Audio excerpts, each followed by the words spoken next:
Bom dia, boa tarde, boa noite a todos vocês. Aqui quem fala é o Dr. Tiago Carvalho, aqui da MetaMed. E hoje, pessoal, vamos assistir uma aula maravilhosa sobre a fisiologia do sistema cardiovascular. Beleza, pessoal? Então vamos lá.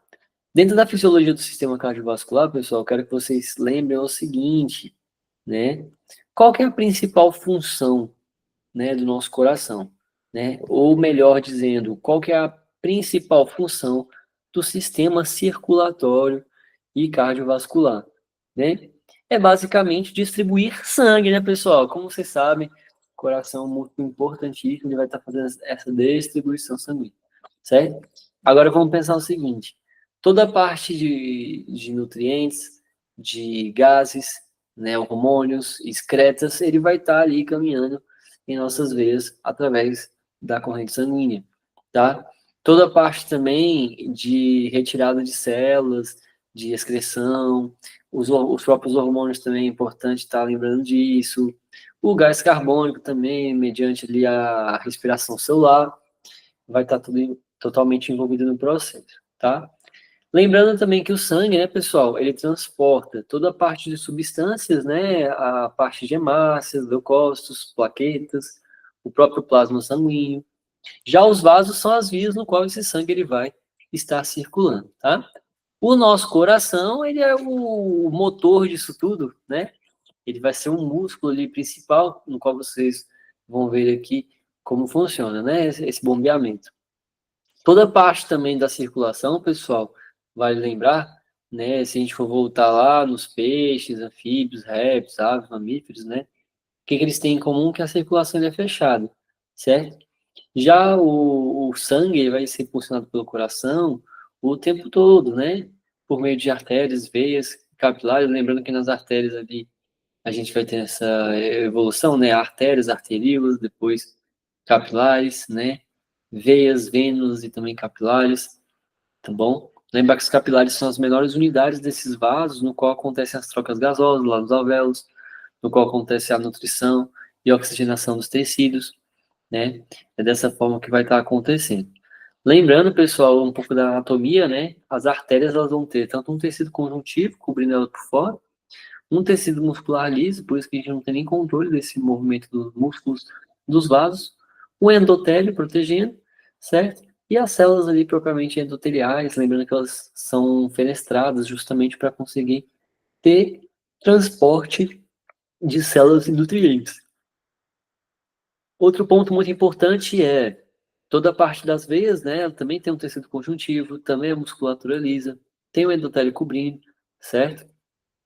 Falando um pouco das células endoteliais, pessoal, lembrando que elas têm que ser fenestradas para as células de defesa transportarem por lá a linfa, né, os nutrientes, os gases, certo? Interessante tá vendo isso. Os capilares, como eu citei, é onde vai acontecer as trocas gasosas, onde tem também toda a parte também da nutrição intestinal, contribui muito, né, com a nutrição das células endoteliais. Já às vezes elas transportam, né, o sangue em baixa pressão, lembrar disso. Por isso que eles vão ter uma musculatura mais fina, né?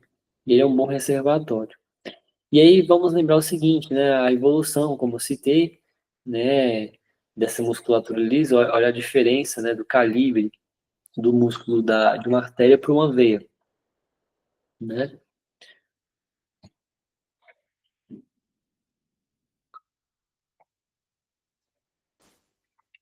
Me hidratando aqui, né?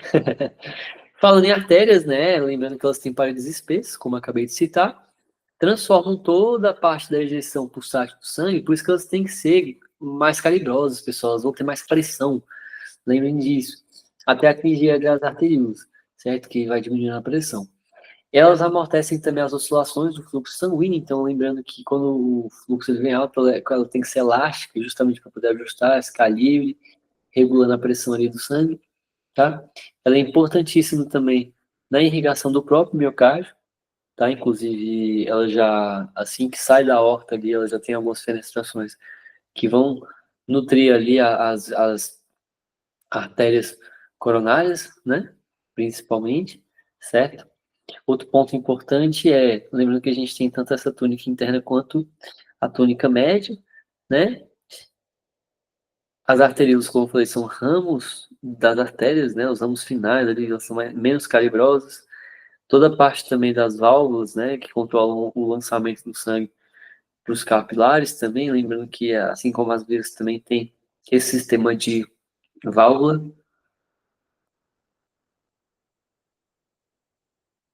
Toda a parte também da musculatura, como eu falei, a das artérias tem que ser forte, pessoal. Até para ela não ter um rompimento, né? Quando a gente tem a perda da elasticidade dessa artéria, como por exemplo uma artéria um pouco mais calcificada, mais, mais fica mais rígida, né? Então ela perde um pouco da flexibilidade e aí, consequentemente, o que pode acontecer? Um rompimento de aorta, né? Um sangramento ali que é uma cirurgia de urgência, né? Outro ponto importante também, pessoal, para vocês entenderem, é como a velocidade ela transita, olha, a pressão, a diferença, ó. A pressão ela vai estar bem maior nas artérias, quando chega ali nas arteríolas, capilares, ela vai diminuindo, e quando chega na veia, ela retorna um pouco, mas a pressão é menor, tá vendo? Os capilares, né, como eu falei, eles são tão finos que eles conseguem fazer trocas de líquidos, gases, nutrientes, eletrólitos, tudo. Tá? As próprias células também conseguem passar por lá. Essas paredes, elas são finas, por isso que elas são mais permeáveis mesmo a pequenas substâncias, tá?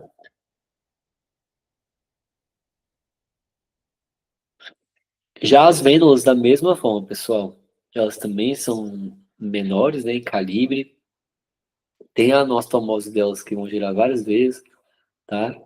Coletam também, obviamente, o sangue ali dos capilares e vão embora, né? As veias já, né, já tem um calibre maior, né? Porém menor do que as artérias, tem um depósito de sangue, tem uma função de alta distensabilidade, né, com a baixa pressão. A condução, pessoal, do transporte de sangue para os tecidos, né? Então, ela tem uma responsabilidade de drenar o sangue de volta para o coração. Por isso que ela tem que ter esse sistema das válvulas, ó. Então, o sangue ele começa a subir aqui, ó, e quando ele tenta refluir, ele trava, né? Exceto quando a gente tem um quadro de varizes no qual essas válvulas elas estão deficientes, né? Então, lembrar que 60% total do sangue eles vão estar circulando de volta pelas veias.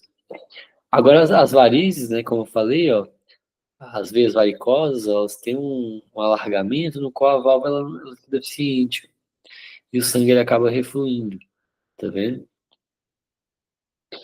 E aí, falando no coração, né, propriamente dito, lembrando que o coração ele vai ter um fluxo sanguíneo da seguinte forma: tem toda a parte da respiração que vai acontecer ali, as trocas gasosas nos capilares.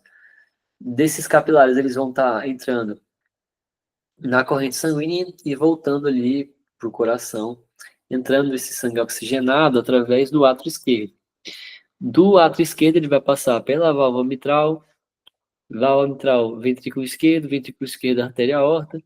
Lembrando que a artéria aorta vai ter os seus três ramos, todo também os furinhos aqui da coronária, ó, se vocês forem dar um zoom aqui daqui, vamos ver. Os furinhos aqui da coronária, tá vendo? É onde o sangue vai refluir. Toda a parte também do sangue ele vai estar sendo distribuído pelo corpo e depois ele vai estar voltando pelas veias cavas superiores e inferiores.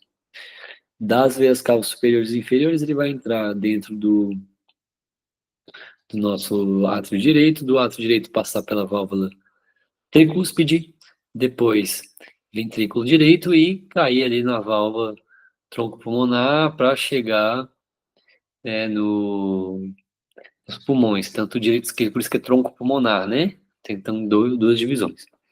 Já a parte elétrica, né? Lembrando que a gente vai ter o nódulo sinoatrial, depois passando aqui pelo feixe internodal.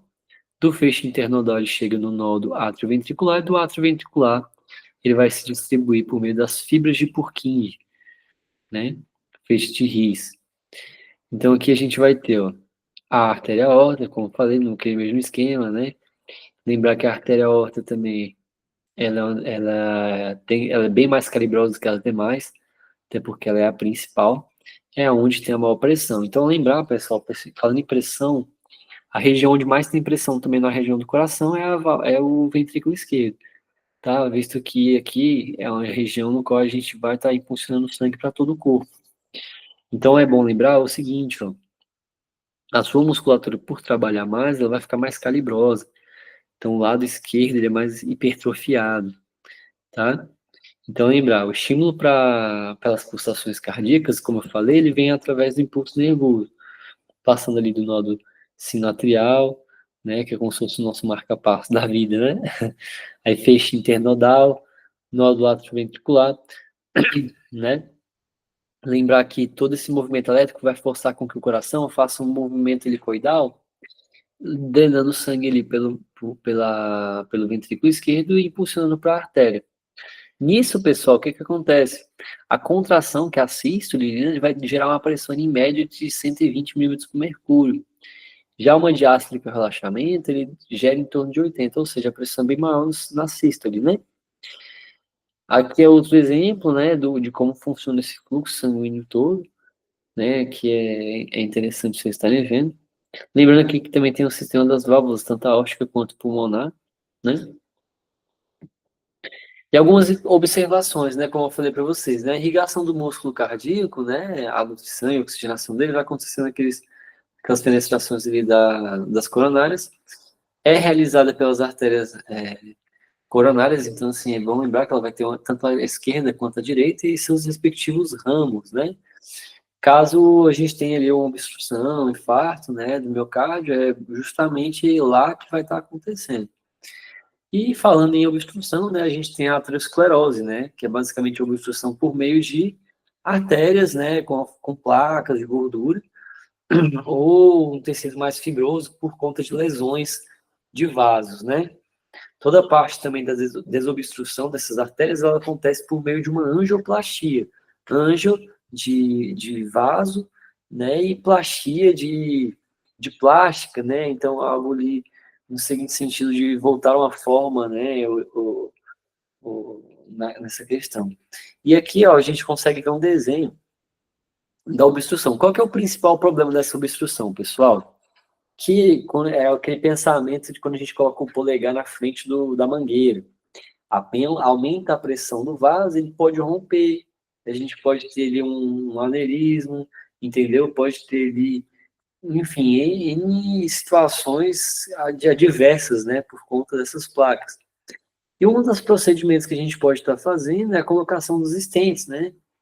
Então a gente vem aqui ó, com o aparelho, a redinha, quando a gente solta, ele abre uma armadilha aqui, ó, uma rede, na verdade, né, que vai estar dilatando aqui o espaço, voltando o fluxo o mais natural possível aqui do sangue, tá? Essa é a nossa angioplastia. Lembrar também o seguinte, né, a circulação humana, ela é dupla e completa, né? Voltando ali nas origens da biologia, se for parar para pensar nisso. Perdão, pessoal. Então, o sangue venoso ele é proveniente de diversas partes do corpo, né? E ele vai estar fazendo toda essa drenagem. Lembrando que membros superiores, né, os braços e cabeça, vão estar voltando para o coração do lado direito através das cavas superiores. Já toda a parte do tronco e membros inferiores volta pela cava inferior, tá? Lembrar disso aí. Toda a parte também da hematose, né, que seria a troca gasosa ali, ela vai trazer um sangue oxigenado normalmente por meio de artérias, né? Então ele vai estar entrando pelo coração por meio de veias e saindo do coração por meio de artérias, tá? Lembrar também o seguinte, toda a parte dos átrios, né, onde passa toda a parte ali do trabalho, basicamente, né, de receber esse sangue, e o ventrículo de expellir esse sangue, tá? Como citei aqui, ó, vocês conseguem ver todo o esquema, né, sai da circulação do pulmão, vem para o coração para o lado esquerdo, sai, é distribuído pelo corpo, volta para o lado direito, depois sai, distribuído pelo pulmão, e dessa forma ele faz um sistema fechado duplo, né? Lembrando que toda vez que a gente faz uma troca gasosa, a, o oxigênio, né, ele vai acabar sendo consumido no metabolismo, por meio da respiração celular e voltando de forma de gás carbônico, né? Lembrando, e falando em gás carbônico, né, o sangue arterial é aquele que é rico em oxigênio, certo? E o sangue venoso geralmente é aquele rico em gás carbônico, né? As diferenças dele é que o sangue arterial, pessoal, lembrar que ele é mais vermelho vivo. Então, quando a gente for fazer uma gasometria, né, ou um acesso profundo ali, a gente vale lembrar dessa dica, né?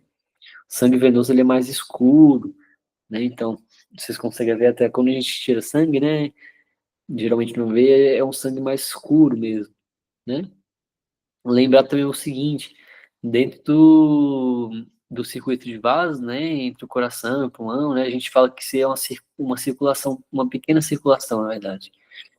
Quando a gente fala da circulação para o corpo inteiro, a gente fala que é uma grande circulação. Então aqui, ó, basicamente, entre o coração e o corpo é grande circulação e aqui seria a pequena circulação, né? Outro ponto importante lembrar é a contração rítmica, né, mais ou menos ali em 72 batimentos por minuto. O nosso sinusal ele vai estar controlando toda a parte da parede do átrio direito, que promove a entrada da veia cava, né? Então, o contexto começa ali, o sangue chegando do corpo.